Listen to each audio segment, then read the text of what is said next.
Communicating with external vendors can be challenging, especially when your cultures are different. I want to help you communicate more effectively with those outside of your organization today.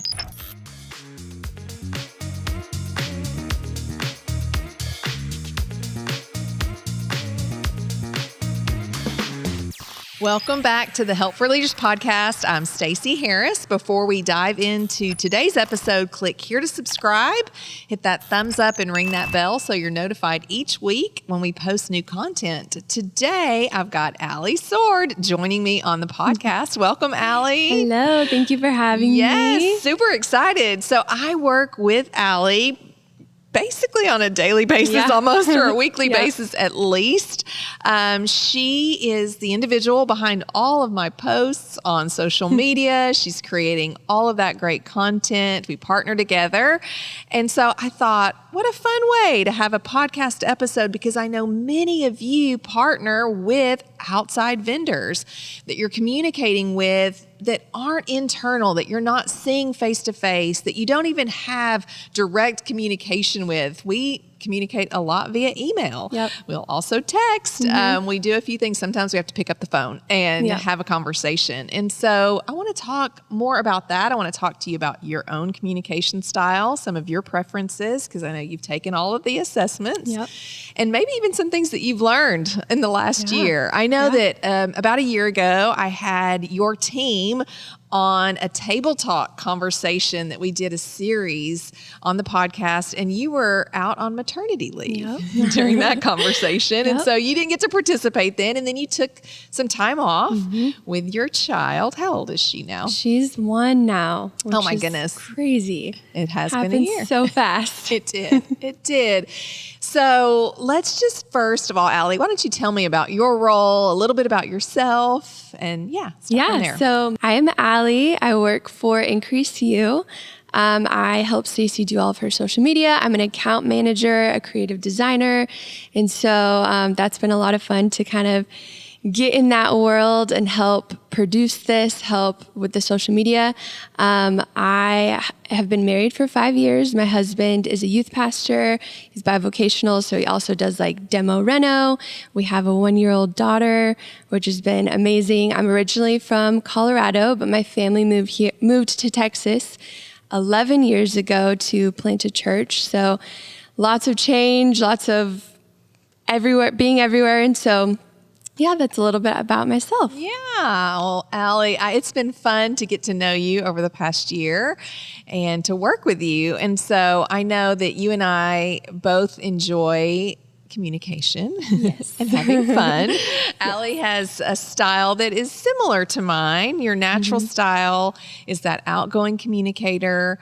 You have a little bit of directness, just right, somewhat kind of probably situational, right, for you, whether you're going to be really assertive and direct or be more collaborative and reflective in how you kind of handle problems and challenges.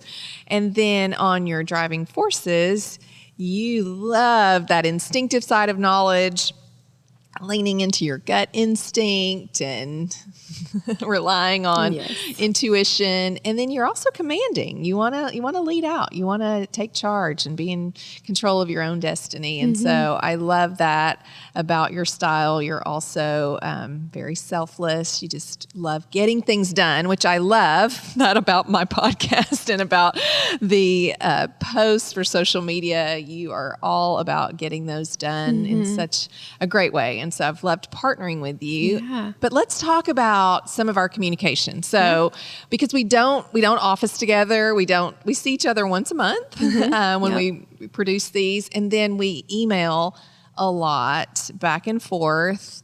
And then sometimes there's texts that have to happen when it's more timely and we're wondering, did you see this? Did you make these changes?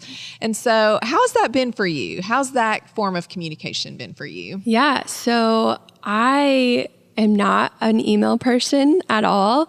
But I mean, you just make it work. And so I prefer like phone calls, talking. I'm a high I, so I like people hearing my voice. I like interaction. I like seeing people's faces. And so it's definitely been a way that I've had to kind of flex and, okay, I need to I'm doing this for my job. I need to type out an email. I'd never really communicated via email with anyone before I started this job. And so it's definitely been a learning curve, but at the same time, like, as long as I know who I'm communicating with, which is you, I know like we have similar styles. And so it could be a little bit more relaxed, put the smiley face here and there. We do like our emojis. Yes. Lots of exclamation marks. And so, I mean, as long as I know who it is, I kind of tend to, whoever I'm communicating with via email, okay, if I'm communicating with this person, that's more direct. I'm more direct if I'm communicating with this person.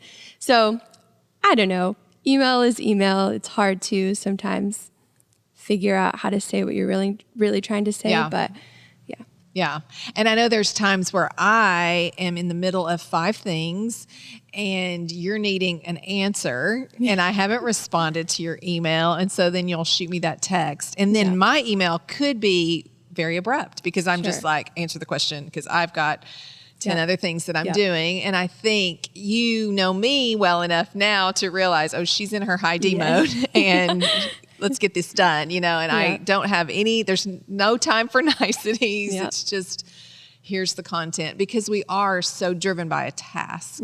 And so, but I can realize that I can come across very abrupt or no, I don't like this. No, let's change this. Let's, And so how does that feel to you when you get that kind of feedback from me? Yeah, well, I kind of feel like I'm very used to that. My dad is very similar. Okay. And I've worked with my dad because he's pastor of a church. And so different scenarios that are very similar where he's like, yes, I like this. No, I don't. And I've learned to just kind of go with the flow and just be like, okay, we're doing this. And so I've had my whole life worth of experience with that kind of similar communication. And so it is very normal to me. It doesn't like bother me. Whereas I know some people would be like, oh my gosh, she hates it. Or what did I do wrong? For me, it's just like, okay, yeah, we're going to change it. We're going to do this. Let's do it quickly. Let's change it.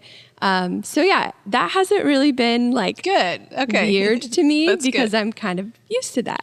So internally in my office, I have, several colleagues that obviously we communicate a whole lot and we know each other very well. We've worked together for years and we understand each other. But for you and I, we don't have that history, right? It's kind of thrown into a work project. And so I think that's what many organizations, when we're working with external vendors, it's very much task driven. We don't have time to develop the relationship, but I have met your little precious daughter. Yeah. She's so cute because I'm a relational person. So I want to know that, but I could see where, there are times where it's helpful to understand communication and our preferences and each other. And so I want to talk a little bit about your disc graphs because your natural and your adapted style are a little different. And so naturally that, piece of you with procedures and constraints, you tend to be a little bit more on the pioneering side, the low C, kind of break the rules. Rules are not necessarily, they're more suggestions kind of thing. But then at work, you're bringing that procedure, constraint piece up into that precise high C. And it's not super high, but it's higher. And then your eye's still there. You're all about people. You're all about communication. You're all about relationships.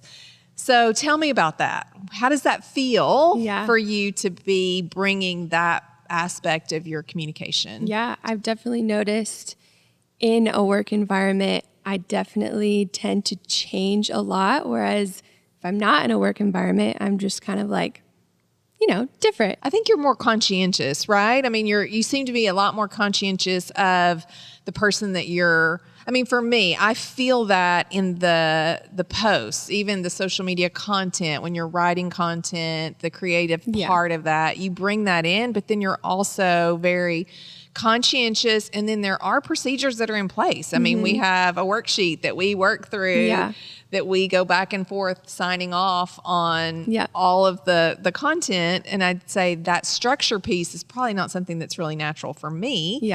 But that's been helpful for us to stay on task and get things done.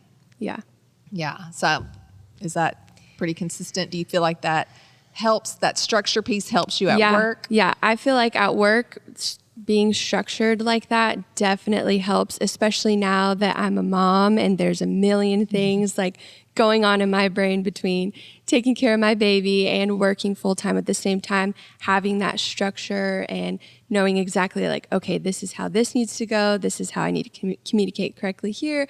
All of those like systems is like game changer in the workplace for me, for sure, to make sure that my headspace is clear and good for my family and other areas. So good. Yeah. So good. Well, I know for me, this has been a new working relationship as well, as I've partnered with IncreaseU over the past, year, a little over a year. And it's been a great partnership. But there's also been some little bumps along the road too, that we've had to kind of have conversations about. And that's normal. It's happening in your office. It happens in my office. And then it happens between the two as well, so that we can get on the same page. And so the more we know about ourselves, the more we know about each other, the more we can really make that partnership so smooth moving forward. And I think that's one thing that I want to communicate to you as a listener, as a viewer of this podcast, that every relationship, every working relationship, DISC is a part of it. It's the language in which we communicate. And when we know more about ourselves, when that self-awareness is there, and we can flex our styles to be able to communicate more effectively with the other person, we have those lasting, long-term relationships that are very productive. It's a win-win for both organizations. And that's where you see growth happening as well. And so that's really my desire to work with you and your desire working with me. I mean, it's like we both want to benefit from this and grow. And so hopefully you've learned something today about communication. We'd love to help you. If you have not taken a DISC assessment,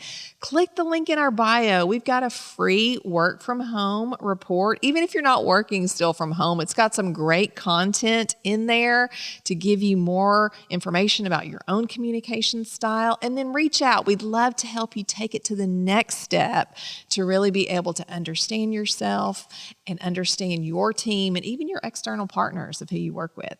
So join me next week. If you enjoyed this episode and would like more information on emotional intelligence, behavioral styles, or communication, I'd love for you to click here to watch more episodes. And we'd also love for you to click here to subscribe so you're notified each week when we post more content.